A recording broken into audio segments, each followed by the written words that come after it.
देखिए, जहाँ तक अपना दल का विषय है, आज हम 2014 से निरंतर एनडीए के घटक के रूप में भारतीय जनता पार्टी के साथ हैं और जितने भी चुनाव हमने साथ मिलकर अभी तक लड़े, हर चुनाव में अप्रत्याशित सफलता भी हासिल हुई है।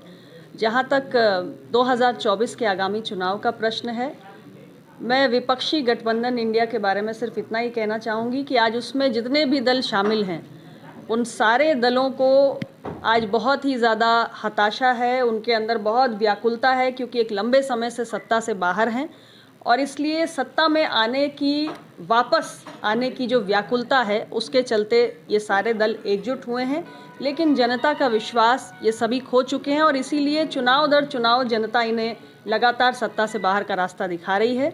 हमारे एनडीए के गठबंधन की सरकार के जो कार्य रहे इन 9 वर्षों में, चाहे गरीब कल्याण के हों, चाहे देश में बड़े पैमाने पर इंफ्रास्ट्रक्चर का विकास हो, या चाहे दुनिया में आज जिस तरीके से भारत की छवि में एक इजाफा हुआ है, इस सारे विषयों को लेकर आज देश की जनता हमारे इस गठबंधन के साथ मोदी जी के नेतृत्व में पूरी तरह विश्वास रखती है और इसलिए 2024 में एनडीए गठबंधन फिर से हैट्रिक लगाएगा। यूपी में कितनी सीटें में भारी पड़ेगी चुनाव में?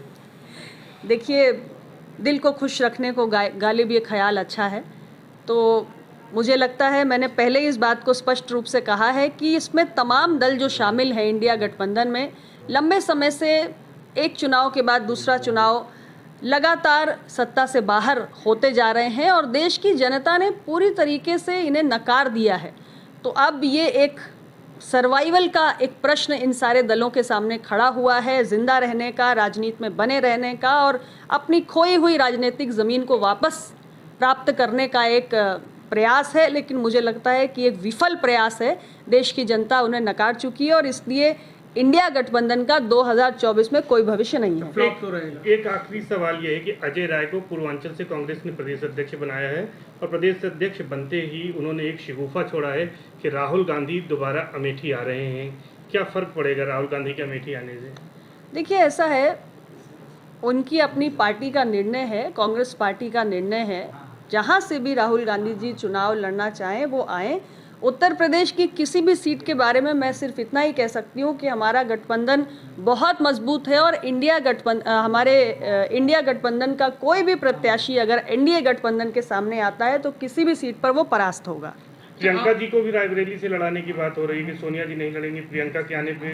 ये उनकी पार्टी का अपना निर्णय है। लोकतंत्र में सभी चुनाव लड़ने के लिए स्वतंत्र हैं और हम तो कहते हैं सबको चुनाव लड़ना चाहिए और जनता के बीच में किसकी कितनी राजनीतिक ज़मीन है, किसकी कितनी पकड़ है, जनता से किसका कितना कनेक्ट है और जनता का कितना विश्वास है, इसको हम सबको टेस्ट करते रहना चाहिए। आपकी जो पार्टी है अपना दल, उसका भी कुछ विस्तार किया जाएगा दूसरे राज्यों में भी चुनाव चल रहे हैं? हमारी पार्टी का निरंतर विस्तार हो रहा है। उत्तर प्रदेश में हर जिले में हम अपने संगठन के कील कांटे दुरुस्त करने का काम निरंतर करते आ रहे हैं और आगे भी करते रहेंगे। दूसरे राज्यों में भी बढ़ाया जाएगा पार्टी का? अब ये पार्टी समय आने पर निर्णय करेगी। फिलहाल उत्तर प्रदेश में संगठन की मजबूती पे ध्यान दिया जा रहा है।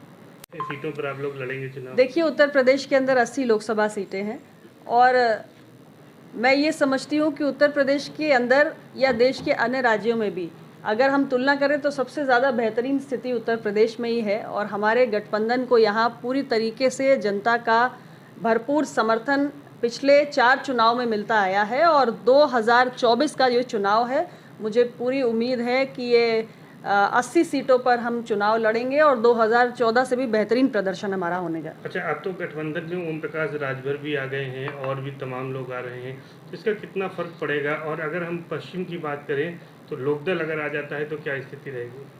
नहीं, हम तो चाहेंगे हमारा एनडीए का जो कुनबा है और बढ़ता जाए। ओम प्रकाश राजभर जी पुराने साथी हैं, उनके दल की अपनी एक शक्ति है, एक ताकत है और हमने देखा भी था 2017 में हम साथ मिलकर लड़े थे, बहुत बेहतरीन इस गठबंधन के नतीजे आए थे। पुनः वो हमारे साथ आए हैं। 2024 में बहुत अच्छा एनडीए का प्रदर्शन होगा और राष्ट्रीय लोकदल से लेकर तमाम और भी जो दल एनडीए गठबंधन में जुड़ना चाहते हैं, सभी का स्वागत है, सबको आना चाहिए। मोदी जी की सरकार देश के लिए बेहतरीन काम कर रही है और मुझे लगता है हम सभी साथ आकर ये जो हमने 2047 तक भारत को विकसित बनाने का सपना देखा है, उसको मिलकर हम सब अपनी सामूहिक ताकत से पूरा कर सकते हैं। अखिलेश यादव जी का क्या हश्र होगा 2024 में? अखिलेश यादव जी, देखिए, पिछले कई चुनाव में लगातार, चाहे लोकसभा के चुनाव हो या विधानसभा के चुनाव हो, लगातार उत्तर प्रदेश की जनता ने समाजवादी पार्टी को नकार दिया है, अस्वीकार कर दिया है, उन्हें सत्ता से हर बार बाहर का रास्ता दिखाया है। और 2024 में भी मैंने फिर कहा कि एनडीए गठबंधन बहुत मजबूत है और उनकी समाजवादी पार्टी के लिए इस चुनाव में भी किसी प्रकार की कोई गुंजाइश, कोई संभावना दूर दूर तक नजर नहीं आ रही है। राहुल गांधी